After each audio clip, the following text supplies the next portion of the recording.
welcome back. You know and love our next guest from her work in Coyote Ugly, Covert Affairs, right?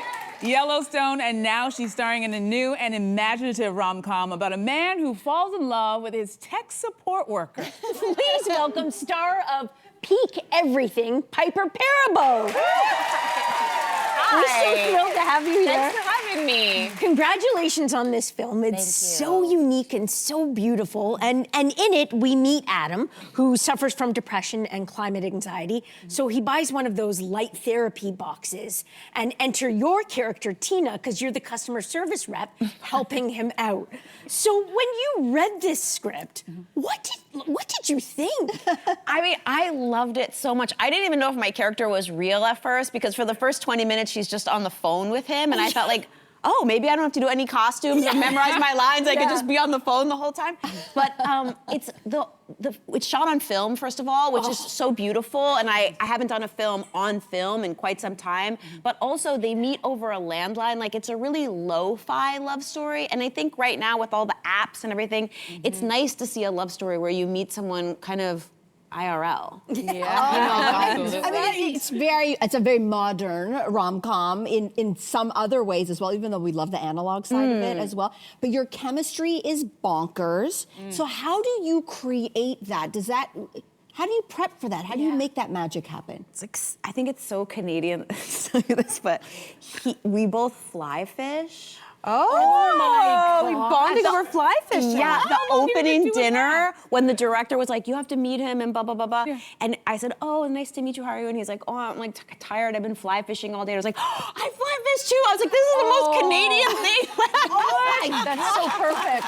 That is insane. Oh my So God. random. I mean, I really love that it felt like two people looking for love and connection, sort of at the end of the world, but they connect over the phone, as you said. So have you ever felt that spark with someone in real life without meeting them first, like just sort of from a distance? I mean, not with the person that I then ever met. Like, sometimes I felt that reading a book or reading a poem, you know, you kind of connect to something that someone's written and you don't have a chance to meet them. And that's sort of what I was thinking about when I was doing this idea of how could you just hear a voice over a phone, and when the guy sort of starts flirting with you, not to be like, but to sort of be like, okay, you know? One of the great things about this film is that it's bilingual, and I understand that it was shot both in Ontario and Quebec. So I'm just curious, how is your French? Tu parles un peu du français? Je parle petit peu de français, but it was nerve-wracking because the whole crew is francophone first, and so they're speaking so much French. Yeah. So a lot of times I would have to go over to Patrick Yvonne and be like, just tell me like the basics of what we're about to do. Listen, Anne Damon wrote and directed this film as she was going through depression, and she actually wrote this in front of her own therapy lamp, which is fascinating. And she also said there are a lot of men struggling with their mental health right now. So what can we learn from Adam's story of how men cope with what we are calling this loneliness epidemic?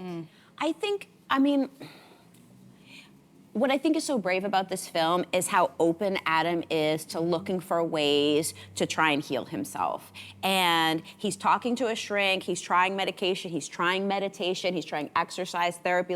There's no shame in him looking for on his mental health journey. And I think it's really cool to see that modeled by a man right now. That's very true. Fantastic.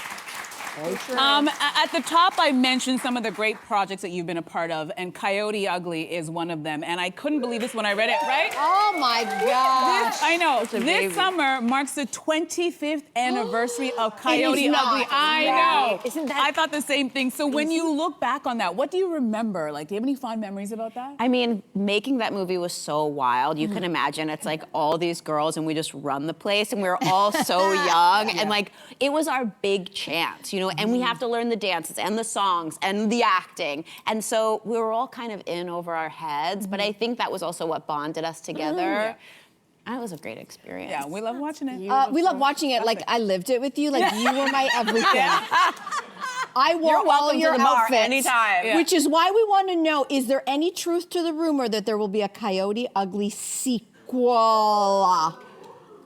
I mean, I'm not supposed to say. It's only a money It's just us. It's just like the 30 of us, right? That's fine. Yeah.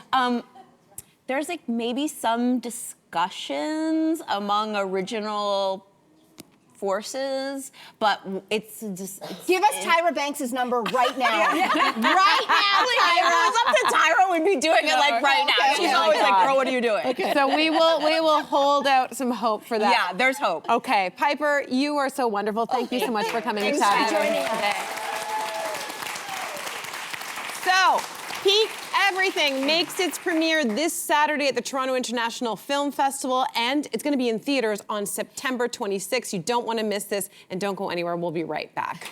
Hey you, come a bit closer. We've got so many more must-see interviews, spicy debates, lifestyle tips, and pop culture moments. So subscribe to our channel by tapping the logo below and don't miss out.